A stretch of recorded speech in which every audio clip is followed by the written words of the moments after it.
नमस्ते friends, live captured with Munmun में आप सभी का फिर से स्वागत है। जो इस देश में है या देश के बाहर से मेरे वीडियोस देख रहे हैं, भगवान से प्रार्थना करती हूँ कि आप सब अच्छे से होंगे और हम सब भी अच्छे से हैं। तो देखिए कैसे लग रहा है ना, चकाचक। फ़ैन एकदम साफ़ हो चुका है, बेडरूम की क्लीनिंग स्टार्ट हो चुकी है। हम लोग मॉर्निंग से लगे हुए थे। हम लोग यानी कि मैं, मेरे हस्बैंड और मेरा बड़ा बेटा। तो हम लोगों ने आज जिम्मा उठाया था कि बेडरूम की क्लीनिंग करनी है और साथ ही साथ बेटा अपने रूम की करेगा। तो बेडरूम की क्लीनिंग स्टार्ट होती है हमारे पंखे से, जो कि आपने देखा एकदम क्लीन हो चुका है। उसके बाद हमने क्लीनिंग निकाली अपने एसी की। तो ये देखिए कितना गंदा हो चुका है।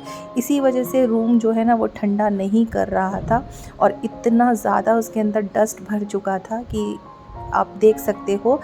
ब्रश की सहायता से हम उसे साफ़ कर रहे हैं। हम मतलब मेरे हस्बैंड कर रहे हैं।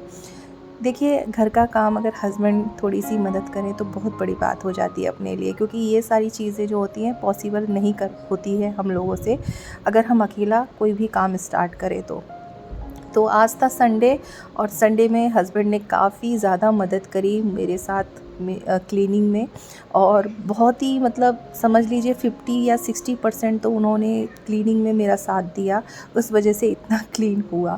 तो ये देखिए, बातों बातों में जाली जो है अच्छे से ब्रश से साफ़ किया, उसके बाद इसे पानी से थोड़ा सा सर्फ़ के पानी से वॉश कर दिया और एकदम क्लीन हो चुका है। और इसको फिर फिट कर दिया। फिर मेरा थोड़ा बैक पेन स्टार्ट हो गया था, तो फिर हस्बैंड ने क्या किया जो थोड़े बहुत कांच वगैरह जो काम थे, कांच हो गया, लाइट वगैरह जो बोर्ड होते हैं वो साफ़ करने लगे। इतने बीच में मैं आ गई अपने किचन में। तो आज बनने जा रहा है मेरे घर में आलू के पराठे, जो कि कोशिश रही रहती है कि संडे के दिन में कुछ ना कुछ अच्छा सा चटपटा सा कुछ बनाया जाए। तो मैं आलू के पराठे बना रही हूँ और किचन की हालत तो आप देख ही सकते हो, फिर से बिखर गया है। होता है भाई, घर में साफ़ सफाई चल रही है और इस तरीके से अगर सुबह से कुकिंग भी चालू है, ये भी चालू है, तो ऐसा तो आपको देखने को ही मिलेगा। क्योंकि सुबह मैंने ब्रेकफास्ट बनाया था, बेटा का जो लंच था उसको भी दिया था, तो ऐसा फैला हुआ हो गया। और ये देखिए, ये है मेरा वही ड्रेसिंग टेबल जो मेरे बेडरूम में रहता था। इसको मैं OLX पे बेचने के लिए निकाल रही हूँ, क्योंकि घर में इतना सारा सामान जो हम एक्स्ट्रा ख़रीद लेते हैं, जो कि किसी काम का नहीं होता, तो मैं उसे निकाल के बाहर फेंक रही हूँ। और बेटा मेरा अपना जो रूम है उसका साफ़ कर रहा था। और ये देखिए, हस्बैंड जो है सारा जो स्विच बोर्ड है उनको क्लीन कर रहे हैं। तो बेडरूम का हो चुका उसके बाद वो जा रहे हैं बेटे के रूम का। तो छोटे छोटे जो चीज़ें हैं वो उनसे मैं करवा के ले रही हूँ, ताकि मेरे ऊपर भी काम का जो है ना वो ज़्यादा लोड ना आए। क्योंकि साफ़ सफाई तो देखिए ज़रूरी है, क्योंकि अभी नवरात्रि आ रहे हैं, फिर दीपावली आ रही है। तो घर में जितना भी एक्स्ट्रा का जो कचरा भरा पड़ा है या क्लीनिंग है, वो सारी चीज़ें मैंने स्टार्ट कर दी है। क्योंकि अगर हम अभी से सारी तैयारी नहीं करेंगे तो दीपावली आने तक फिर हम लोग एकदम से काम पे लगते हैं तो बहुत ज़्यादा लोड पड़ जाता है। तो मैं कुछ इस तरीके से अपने घर की क्लीनिंग कर रही हूँ। और बड़ा बेटे ने देखो पूरा फ्लोर जो है वो एकदम क्लीन कर दिया। उसके बाद वो पोछा लगाएगा। और यहाँ पर मैं आ गई हूँ किचन में फिर। अब मैं आटा गूँध रही हूँ, उसमें अजवाइन, नमक, कसूरी मेथी और थोड़ा सा रिफ़ाइंड ऑयल डाल के आटे को मार के रख दूँगी। और जब सब लोग नहा लेंगे उसके बाद मैं सबको पराठे वगैरह बना के दे दूँगी, फिर ये लोग आराम करेंगे। उसके बाद तो मेरा काम स्टार्ट होता है, क्योंकि क्लीनिंग जो होती है वो मस्ट होती है। तो सबसे पहले मैंने खाना पहले बनाया, क्योंकि खाना अगर पेट में सबके चले जाए तो सब लोग आराम से हर कोई काम करता है। तो सबों को खाना दे दिया है और सब लोग आराम करने चले गए हैं दूसरे रूम में। बेटे का रूम एकदम साफ़ हो गया, तो दोनों बाप बेटे उधर ही आराम कर रहे हैं, सो रहे हैं। अब मैं आ गई हूँ बेडरूम में। तो सबसे पहले मैंने बेडरूम की जो बेडशीट थी उसको मैंने धोने के लिए डाल दी और गद्दे को चेंज कर रही हूँ, मतलब अलट पलट कर रही हूँ। गद्दे को अगर आप महीने में 2 बार इस तरीके से ऊपर का नीचे, नीचे का ऊपर करा करिए, तो उससे क्या होता है वो लेवल में रहती है। अगर रुई का गद्दा है तो ये मेरा कॉटन का, जो प्योर कॉटन जो होते हैं ना पहले के टाइम पे, अभी तो सब आजकल अलग टाइप के गद्दे लेने लग गए हैं डनलप के। पर मेरे पास ये जो डबल बेड का जो गद्दा है वो ये कॉटन वाले जो रुई का होता है वो गद्दा है। ये मेरी सासू माँ ने मुझे रुई दी थी, उससे मैंने ये बनाया था। गद्दा और काफ़ी अच्छा है, काफ़ी सालों से चल रहा है मेरे पास, तो हम इसे चेंज करते नहीं हैं और ये बॉडी के लिए भी अच्छा रहता है, शरीर के लिए। तो कहते हैं ना, ज़्यादा भी मुलायम गद्दे पे सोना नहीं चाहिए। तो मैं ऐसे 15 दिन में एक बार इस तरीके से ऊपर का नीचे, नीचे का ऊपर कर लेती हूँ और उसके बाद एक और पुरानी बेडशीट बिछाती हूँ, फिर उसके ऊपर एक और बेडशीट बिछाती हूँ जो हमें बिछानी होती है। तो वो भी बेडशीट मैंने धोने के लिए भी फ़िलहाल डाली है, जब वो सूख जाएगी तब वो बेडशीट बिछा दूँगी। और अभी फ़िलहाल के लिए ये जो डबल बेडशीट है इसको बिछा दे रही हूँ, सिंगल। अच्छा, ये होने के बाद फिर थोड़ा-सा डेकोरेट कर रही हूँ घर को। क्लीनिंग सबसे बड़ी ज़रूरी थी, वो हो चुकी है। उसके बाद होता है सजावट का। तो इस बार इस रूम में जितना भी फालतू का सामान था वो सारा मैंने फेंक दिया है। मतलब अभी वो कबाड़े में इकट्ठा हमने एक जगह कर दिया है और कबाड़ी वाला आएगा, उसको मैं दे दूँगी। जो चीज़ बिकती है वो बेचूँगी, जो चीज़ ऐसे ही जा रही है तो वो ऐसे ही मैं डाल दूँगी। तो इस तरीके से दोपहर हो गई करते-करते और पूरा चकाचक मैंने कर दिया। कमरा देखिए, आप बताइएगा कि कैसा हुआ और कैसा लग रहा है। जो एक फैलावा जो था वो बहुत ही ज़्यादा कम हो चुका है। तो ये साइड है मेरे हस्बैंड की, तो जहाँ पर उनका पर्स वगैरह वो रखते हैं, तो यहाँ पर मैं ज़्यादा डेकोरेशन के सामान रखती नहीं हूँ। बहुत ही सिंपल तरीके से मैं अपने रूम को सजाती हूँ, ज़्यादा हाई-फाई तरीके से नहीं सजाती।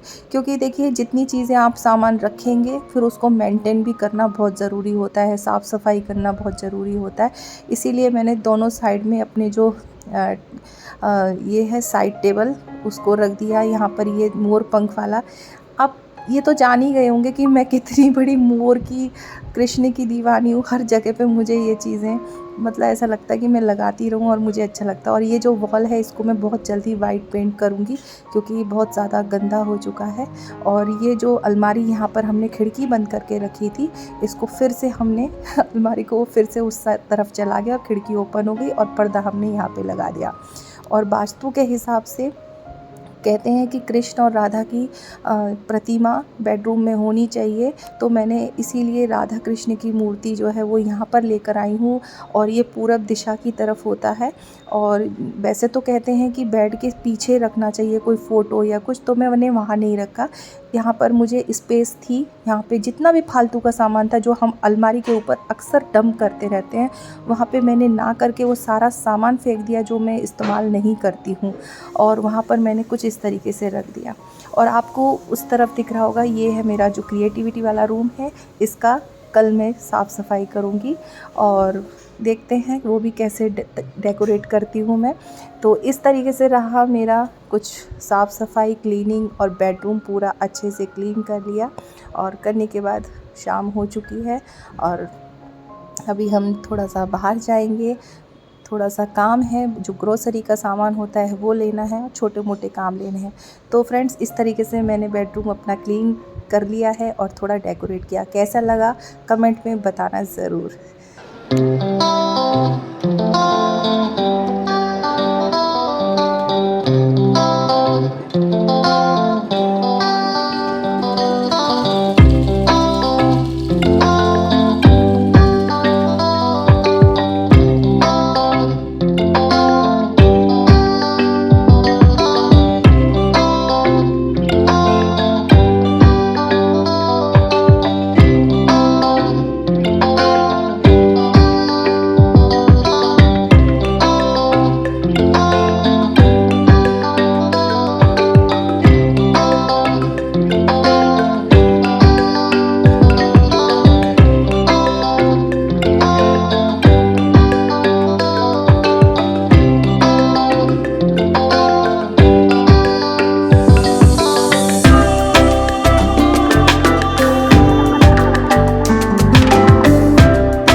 तो दोस्तों, हम लोग वहाँ से रिटर्न आ चुके हैं और आने के बाद अभी मेरे हस्बैंड को थोड़ा बहुत काम था और वो सब निपटाते हुए आ रहे हैं। रात हो चुकी है, 8 बज गए हैं और अभी तक हमने अपना जो मॉल का सामान था वो नहीं लिया है। वो क्यों नहीं लिया मैं आपको बताती हूँ।